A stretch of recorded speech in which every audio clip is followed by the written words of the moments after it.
Hey guys, this is SeetherCord here, and welcome to my newest video for today.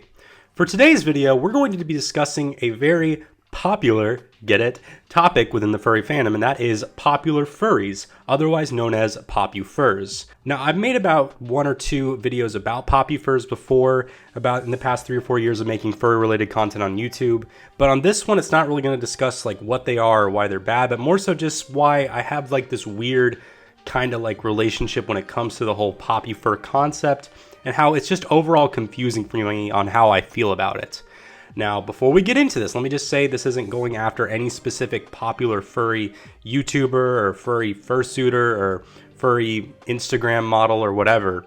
This doesn't go after anyone in particular. And even though I do have Pakaru and Beagle and Red in the thumbnail, they're really cool fursuiters. I've never interacted with them personally, but it's not aimed at them. I just needed a Popufur for the thumbnail. Also, I want to disclose that this isn't something where I'm going to go and call out and say, oh, Popufurs are bad or something like that. No, I just have certain issues with certain Popufurs within the community.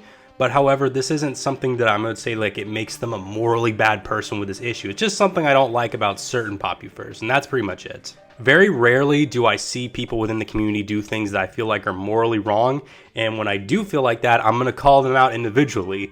But in this case, if they're just being a Popufur and they're just doing something that I don't personally like, or they're just being a jerk or something like that, it's not a morally irreprehensible thing to do. Everyone's a jerk sometimes. Now, the thing that inspired this video that I'm making today for you guys is that I've had a few people DM me, or they've either gotten to see me at a convention, or they would comment something in my videos and say that they love my videos altogether and that I inspired them and that I'm their favorite furry YouTuber. And I definitely really love that. To me, that is like the #1 best thing to get out of making these videos, is seeing you guys really enjoy them and make it bring a smile to your face, or have it as a way to really cope with the bull crap that everyone has to deal with in our day-to-day lives. However, I've had 1 or 2 particular people who recently DM'd me, and they said that I am a Popufur to them, and that they didn't feel like that they themselves were good enough or popular enough to where I could talk to them, and they get nervous when I message them back and everything, like, oh my god, I'm so nervous to talk to you, I don't feel like I'm good enough to talk to you or anything. Now, let me get into this. Before I go and say, oh, I'm not a Popufur, let me prove that. Statistically, if you look at it, I'm not a Popufur, even if I tried. I only have 8,000 subscribers on YouTube. Popufurs have at least around 40 or 50,000 subscribers on YouTube, or followers on whatever social media platform they're on these days. And when it comes to being a Popufur within the furry community that doesn't relate to whatever amount of follower count you have on any social media site, you tend to have a really popular fursuit, or you have to do something very crazy at a convention, or you gotta do something that overall innovates the fandom as it is, and I haven't done a single thing close to that. I just make YouTube videos where I put gameplay footage in the background and I just blabble on for 10 to 15 minutes a day. That's it.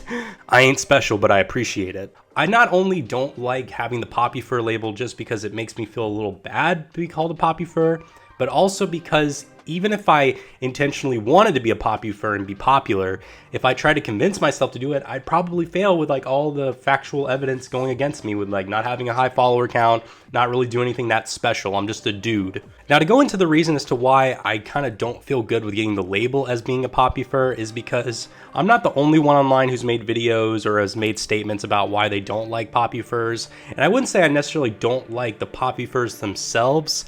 I just more so don't like the whole concept and them being within the community and the label itself.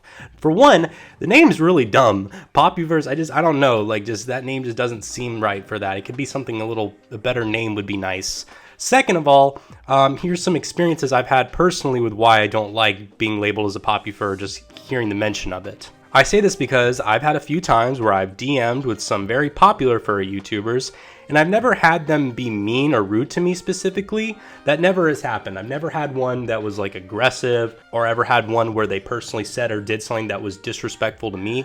That's never happened. But the problem with them is when they interact with them, they do tend to seem dismissive, or they don't really seem to have any real interest in me when it comes to chatting non-essentially. To explain that a little further, if that didn't make that much sense, more so it's if they didn't have something that they could get out of me, or if I didn't feel like I was worth their time or they could get something out of that, then they would seem dismissive. And yeah, I understand, like, it's a whole YouTube gang going on and everything, and it's kind of important, like, hey, I'm busy, if you, like, you know that. But sometimes with these popular furry YouTubers, I don't ask to, like, collab. Sometimes I'm like, hey, how are you doing? And, like, they never respond or anything like that. And it makes me feel a little bit bad. I kind of don't like it when I get labeled as a popufur, because when it does come to the people that are actually popufurs within the furry fandom, I feel like I don't fit in, or I feel like I'm not really like wanted in that group or community within the furry fandom. One of the examples of where I felt like this was when there would be sometimes a big group of furry YouTubers that would come together for this big project that would get released. And don't get me wrong, they did a great job. A lot of these furry YouTubers out there are definitely really passionate for what they do. And even though I might not like a lot of the popular furry YouTubers' content personally, I'll respect that they at least put passion and heart into it. And overall, yeah, they did do a really good job at making the video together, like for this huge collab video.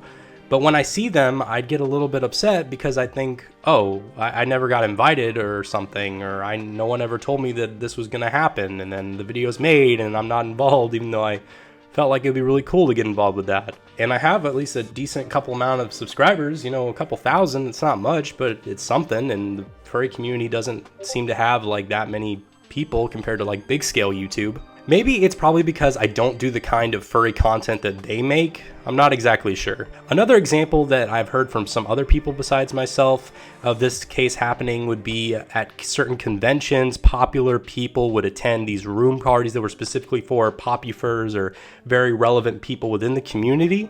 And they would just be dismissive towards them unless they had a big following in whatever way it was. Or not even just a following, but more so just had some form of like power or influence, if that makes sense. Another part of me feels like I don't fit in with the popufur community might be because of my location. I'd say this because I'm from the southern part of the United States, and don't get me wrong, there is a furry community within the south part of the United States. Don't get me wrong, but it's definitely way lower than if you go more up northeast or midwest or west. So I guess when it comes to more powerful or influential people within the furry community, they tend to be more up north of the United States. So it's kind of more difficult for me to get to a convention that's over there because there's not that many furry conventions in the South either. So I won't deny that maybe that could be also an influence of why I don't feel like I really belong with that really important group of people within the community. This whole concept of popufurs, in my opinion, has to be linked to social media and online prevalence. Another part of it, I think, has to do with the fandom kind of functioning like high school, because it's not necessarily just a furry thing with it being kind of like high school, be like, oh, furries are immature and cringy, so of course it's like high school. No, it's more so because even though when you finish high school and you feel like, yeah, I'm finally out of this social hierarchy, I'm gonna be myself, no one's gonna be an asshole anymore. When you finish high school and you go to any other part of your life after that, that kind of social hierarchy system can still exist in many aspects of your life. It doesn't mean it's going to, like it instantly would with most high schools, but it could possibly exist in your job.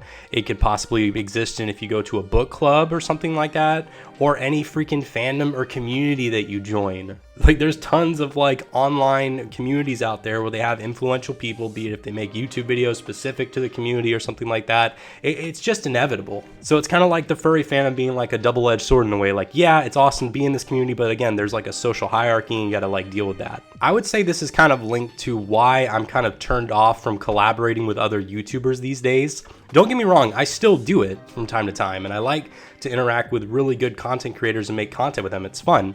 But I'm not fully open to everyone collaborating with me as I used to, because I realized that certain people would go out of their way to try to collaborate with me just to get something out of me and didn't genuinely want to make a really cool artistic creation through collaborating. And I just felt like that was very disrespectful to me, and I felt kind of like used, if that makes sense. So I'm still up for collaborating, but I'm very selective with who I want to collab with. To where now I only collab with people who genuinely want to make some good ass content with me, rather than people who only want to make content with me because they want to get a bump up in their follower count and get more influential in the furry social hierarchy, if that makes sense. And again, also like subscriber count, follower count for who I collaborate with doesn't have a factor whatsoever. Does not, no, legitimately. I have collaborated with someone who only has like 100 subs or something. Yeah, I collaborated with that Remy Fox dude. He only had like 10 subs at the time. Holy crap. The last thing I want to close off on this video before we end it off today is that I want to apologize to the people who have messaged me, or to anyone who watches my videos that might have felt like I was above them, or I made you feel like as if you were below me. I did not intend to do that at all, and I don't want to be the type of person that would be like, oh, I'm better than you, or oh, I'm too good for you because I have 8,000 subscribers on YouTube and I have 4 supporters on Patreon. Shout out to my Patreon, by the way. But for reals though, if I see you at a convention, as long as you're cool and not creepy, I'd be up to talking to you. I might be a little bit weird to message or talk to sometimes, just because I sometimes get busy, and I'm also focusing on getting out as much content as I can, so I won't always be up for DMs, or I can't always be up for a voice call on Discord, or I can't always be up for talking at conventions because I just get kind of weird and socially awkward. Not because of you, but because I'm just like, I'm gonna be cringy or something, so I don't know. But anyways, that's pretty much going to wrap up this video for you guys today. I'm sorry if it's kind of a different video and it doesn't really seem that constructed well. This is more of like a vent video to me instead of like a really heavily thought out video. I did plan it out, but I'm kind of feel like I'm getting a little more like emotional with how I explain it, because there might be some logistical like what's the word? Logistical fallacies? Is that the word? I'm not sure. Just there's might be a lack of logic in some places. So if that is the case, I'm sorry. You can call me out in the comment section correcting me. But again, let me know how you guys feel about Popufurs down in the comment section down below. If you enjoy my content and want to further help out my channel, please consider donating to me on Patreon as well as my coffee. Also, please consider smashing that like button, turn on that notification bell, and subscribing all together. Also, remember to check out my main gaming channel known as SeetherCord Games and my no commentary gaming channel known as Seether Chills. All of that will be linked down in the dibbly-doo down below. The dibbly-doo? I'm not exactly sure. I think that's a Game Grumps reference or something. I don't know. But anyways, guys, thank you all so much for watching this video. I've been SeetherCord, and I will see you guys in the next video. Goodbye, everyone. And there's your... Is that really making you yawn? Yeah, look at my eyes are watering. Your eyes are watering. It's making me up. What the hell? Oh, fuck. Anyways, welcome back to more Let's